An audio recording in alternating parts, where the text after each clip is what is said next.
জানেন, এই শহরটার মধ্যে আরও একটা শহর আছে, আর সেটা কি জানেন?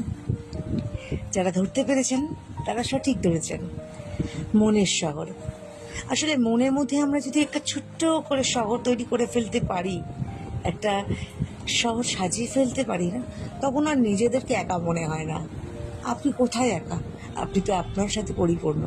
আর যখন আপনি বেরিয়ে যাবেন, একাই ঘুরতে বেরোবেন নিজের সাথে, তখন দেখুন, তখন আপনি বুঝতেই পারবেন আপনি আর একা নেই। আপনার সাথে এই তো কি সুন্দর গাছপালা, আকাশ বাতাস, বহুতল অট্টালিকা, সবই তো আপনার সাথে ছুটে চলেছে। আপনি আর একা কোথায়? আর যারা এই অনুভূতিটা আগের থেকেই পেয়ে গেছেন, এর স্বাদ আগে থেকে পেয়ে গেছেন, তাদেরকে তো নতুন করে বলতেই হবে না। এটার মজাই আলাদা, কি তাই না? কমেন্টে জানাবেন কিন্তু।